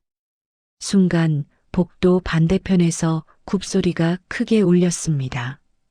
부사장이 다가오고 있었습니다. 얼굴이 굳어 있었습니다. 김 이사, 짧은 한마디였지만 안에 실린 분노는 명확했습니다. 제가 입을 열기도 전에 조사관이 자연스럽게 앞을 막았습니다. 부사장님, 김 이사님은 핵심 참고인입니다. 모든 접촉은 기록됩니다. 부사장의 입가가 경련하듯 일그러졌습니다. 핵심 참고인? 당신 진짜 미쳤군. 하지만 저는 눈을 피하지 않았습니다. 20년 동안 그늘만조차 살아온 제 얼굴과 지금 이 순간이 정확히 충돌하는 느낌이었습니다.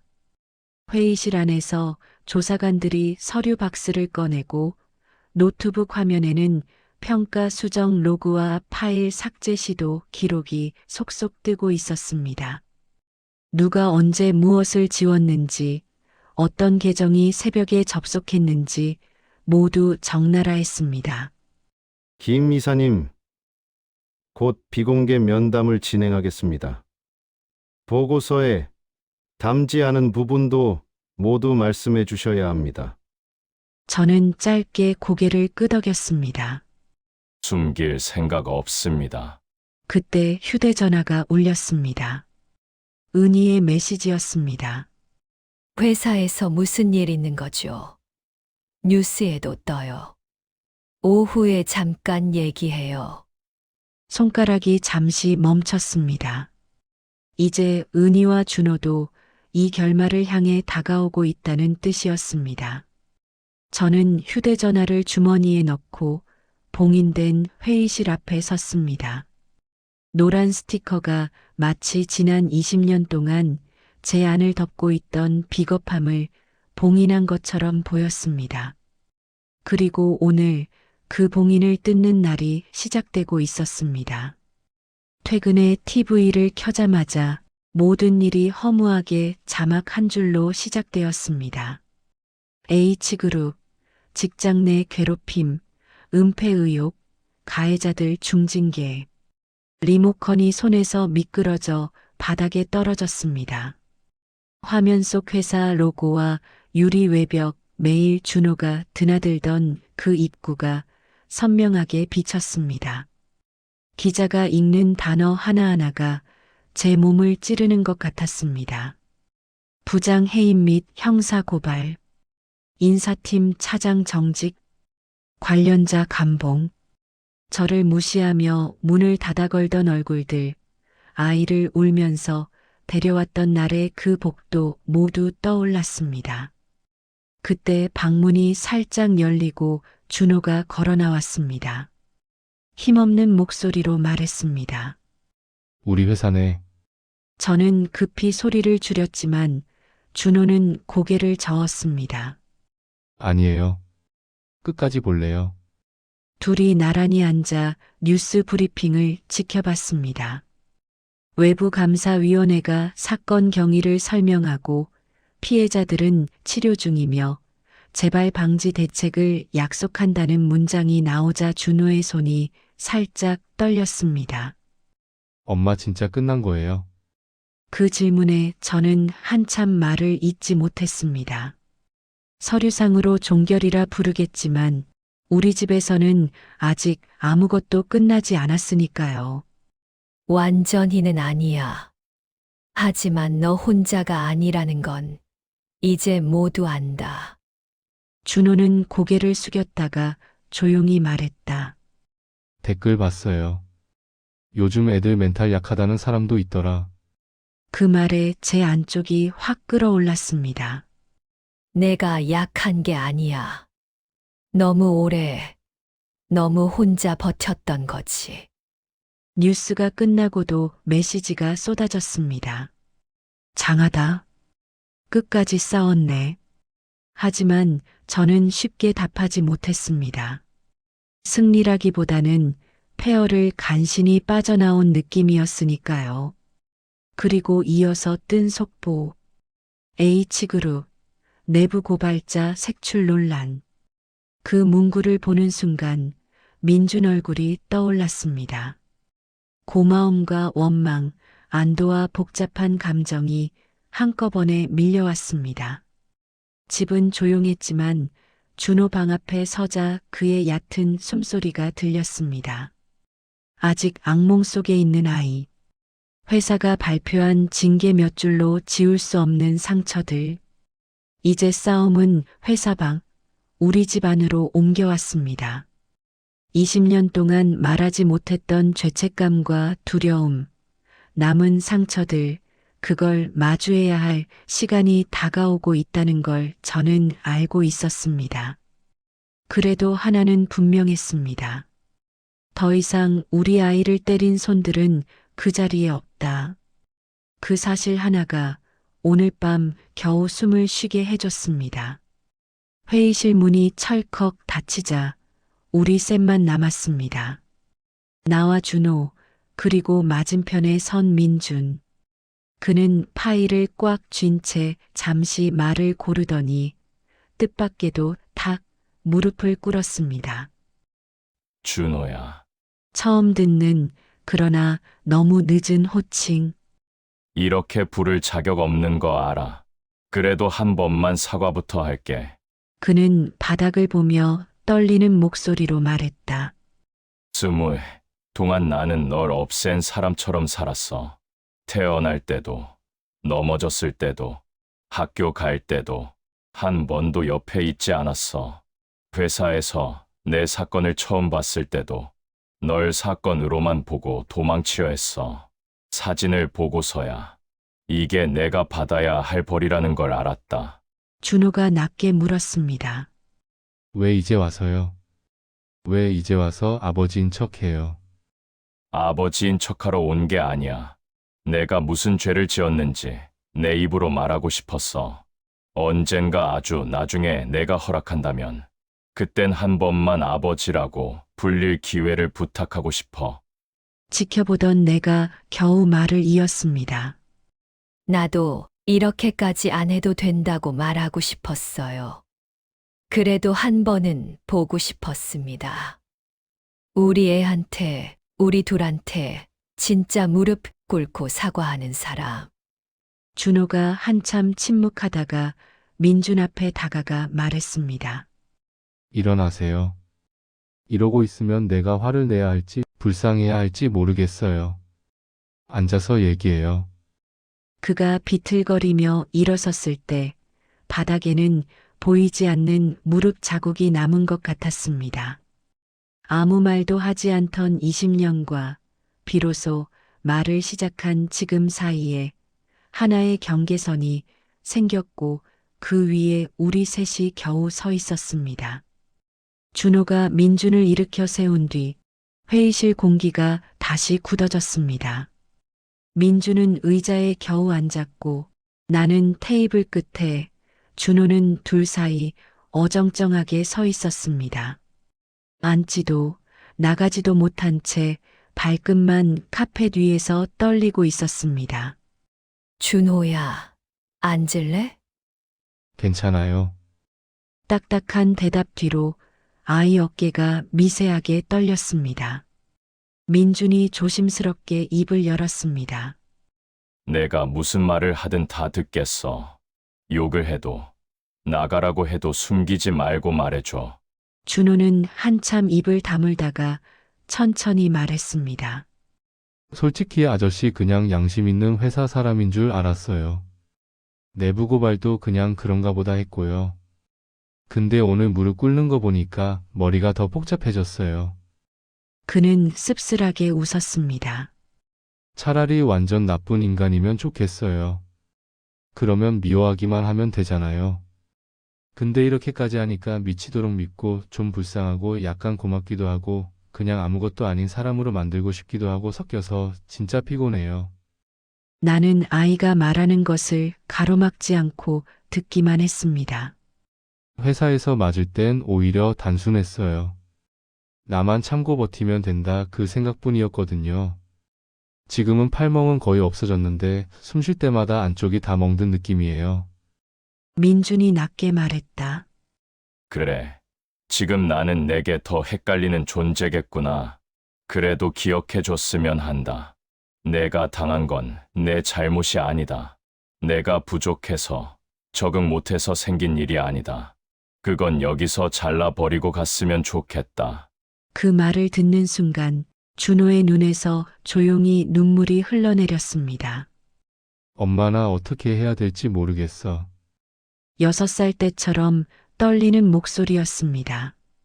나는 아이 옆으로 가서서 말했습니다. 지금 모르겠어도 괜찮아, 준호야. 오늘 당장 용서 안 해도 되고, 결정 안 해도 돼. 흔들려도 돼. 그동안 버텼으니까 이제야 흔들릴 자격이 있는 거야. 내가 흔들리는 동안 엄마가 옆에서 같이 서 있을게 해. 준호는 대답 대신 고개만 깊이 숙였습니다. 바닥 카펫 위에 눈물 자국이 작게 번졌습니다. 회의실 안에는 세 사람의 거친 숨과 아주 작은 울음만이 남아 있었습니다. 분명한 건 하나였습니다.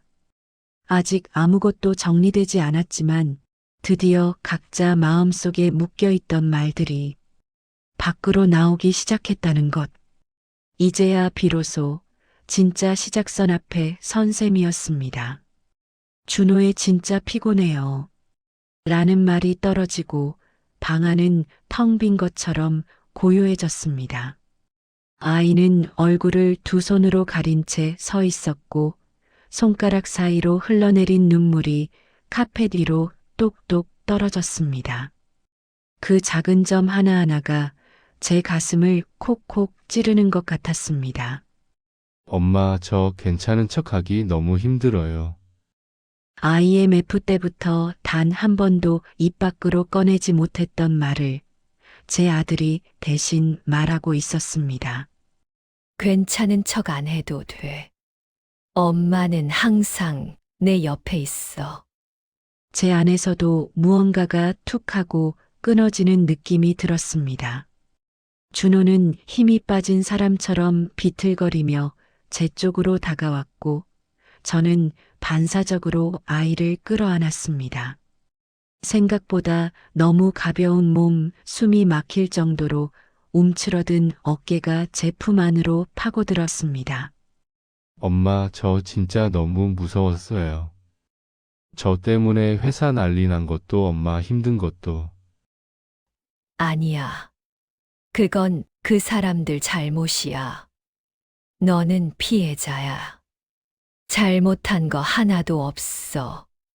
아이가 더 크게 울수록 제 눈물도 함께 쏟아졌습니다. 그때 옆에서 민준 씨가 조심스레 다가왔습니다. 허공에서 몇 번이나 멈칫거리던 그의 손이 크게 떨리고 있었습니다. 준호야, 지금 너 안 와도 되겠니? 명령도 아니고 아버지 행세도 아닌 진심으로 허락을 구하는 목소리였습니다. 준호는 눈물에 젖은 얼굴로 그를 바라보다가 한참 만에 아주 작게 고개를 끄덕였습니다. 네, 그 대답에 민준 씨의 눈에서 눈물이 터져 나왔습니다. 그는 유리잔을 다루듯 조심스럽게 팔을 벌렸고 저는 아이를 한 팔로 감싸 안은 채 조금 자리를 내주었습니다. 그렇게 우리 셋의 몸이 한 곳에서 겹쳤습니다. 준호의 머리는 제 어깨와 민준 씨의 가슴 사이에 파묻혔고 제 팔과 민준 씨의 팔이 아이 어깨 위에서 엉키듯 포개졌습니다. 서로 다른 떨림과 체온이 한데 섞여 묘하게 하나로 이어지는 느낌이었습니다. 엄마, 저 너무 억울했어요. 잘못한 거 없는데 왜 저만 미친 사람 취급받는지 모르겠고, 왜 저한테만 참으라고 하는지도 모르겠고. 미안하다, 아빠가 너무 늦게 왔다. 지금은 사과보다 이 아이 옆에 서 있는 게 먼저입니다. 저는 두 사람을 아는 채 조용히 말했습니다. 잠시 후 준호의 울음이 조금 가라앉았을 때 저는 아주 낮은 목소리로 속삭였습니다. 우리 처음이지. 이렇게 셋이서 안아본 거. 평생 둘이서만 버텨온 세월, 항상 비어있던 식탁의 한 자리, 찍어보지 못한 가족 사진들이 한꺼번에 떠올랐습니다. 완벽한 가족 아니어도 됩니다. 상처 하나 없는 사람들도 아니고요. 지금 이 순간, 우리 셋이 서로 붙잡고 서 있는 것만으로도 저는 충분합니다. 이건 완전한 용서도 아니고 기적 같은 화해도 아니었습니다. 다만 처음으로 피해자와 회사 사람, 가해자와 내부 고발자가 아닌 엄마와 아들, 그리고 너무 늦게 돌아온 아버지로서 서로를 껴안은 순간이었습니다. 젖어 있는 준호의 머리카락을 쓰다듬으며 저는 조용히 다짐했습니다. 이제부터는 어떤 일이 있어도 우리 셋같이 갑니다. 뉴스 자막에 직장 내 괴롭힘, 은폐, 내부 고발이라는 단어들이 떠오르던 밤, 저는 리모컨을 쥔 채 TV를 끄지 못했습니다. 공장 언니들과 친구들에게서 메시지가 쏟아졌고, 저는 나 괜찮아라는 말만 겨우 눌러보냈습니다. 화면에는 민준 씨 얼굴이 모자이크된 채 정직 처분이라는 자막과 함께 스쳐 지나갔습니다. 그때 현관문이 열리며 준호와 민준 씨가 함께 들어왔습니다. 그는 대기 인사와 출근 정지 통보를 받았다며 사실상 나가라는 신호죠. 라고 담담히 말했습니다. 제가 저 때문에라고 하자 그는 단호히 고개를 저었습니다. 당신이나 준호 때문이 아니라 제가 저 자신에게 마지막으로 지켜야 할 선이었습니다. 준호는 여전히 나 때문에라고 중얼거렸고 민준 씨는 그 말은 나보다 내 자신에게 먼저 미안하다고 해라라고 말했습니다. 저는 아이 어깨에 손을 얹으며 거들었습니다. 이제 그 말 그만해도 됩니다.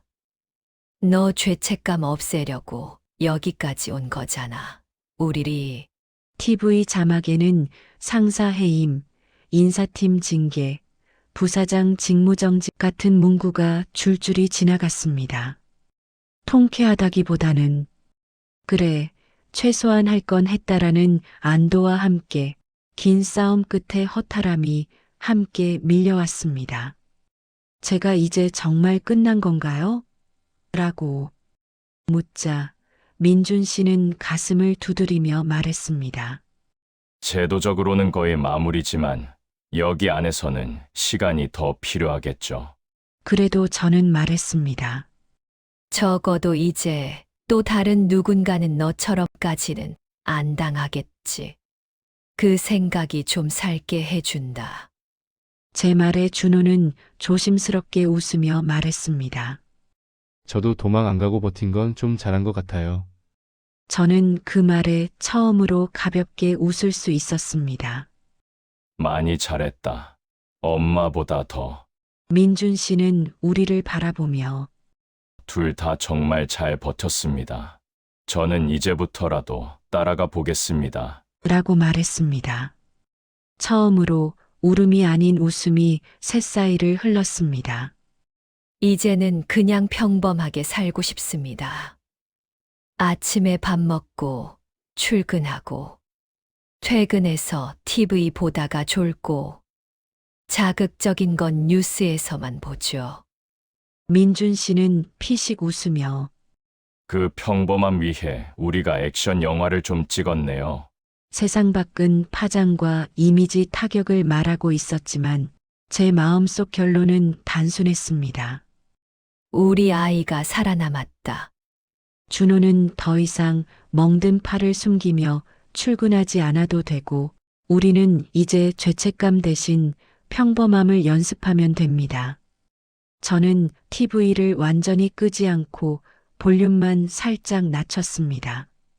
세상 소리는 조금 줄이고 우리 셋이 나눌 말들이 더 잘 들리도록 말입니다. 처음 셋이 마주 앉은 식탁은 생각보다 좁아 보였습니다. 원래 둘이서만 쓰던 네모난 식탁에 의자를 하나 더 놓으니 20년의 공백이 고스란히 드러나는 듯 했습니다.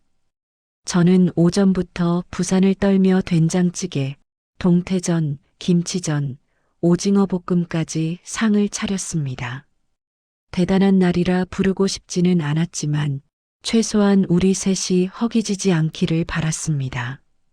준호는 어색하게 웃으며 엄마 너무 많이 했어요 라고 말했고 저는 평소처럼 툭 던지듯 그럼 또 다 먹을 거잖아요 라고 받아 넘겼습니다.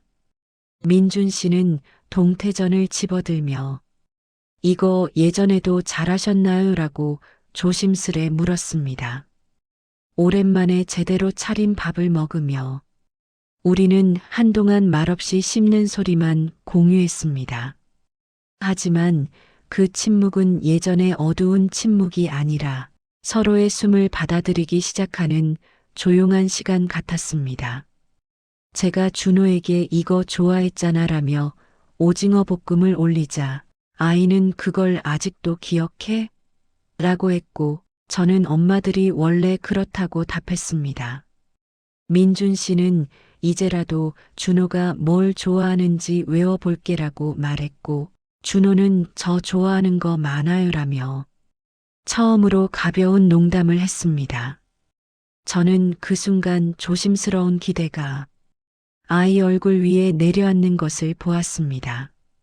콜라를 따서 잔에 따라 놓고 우리는 잠시 머뭇거리다 건배를 했습니다. 살아남은 거에 한번 할까요? 준호가 그렇게 말했고 우리는 잔을 부딪혔습니다. 민준 씨는 저도 이제부터라도 따라가 보겠습니다라고 말했고 준호는 아직 어색해하면서도 고개를 끄덕였습니다. 저는 조용히 마음속으로 말했습니다. 그래, 이제 시작이다. 작은 식탁 위에서 우리 세 사람의 새로운 시간이 조용히 흘러가기 시작했습니다. 오늘의 사연 잘 들으셨나요? 구독과 좋아요 한번 눌러주시면 앞으로 더 좋은 이야기로 보답드리겠습니다.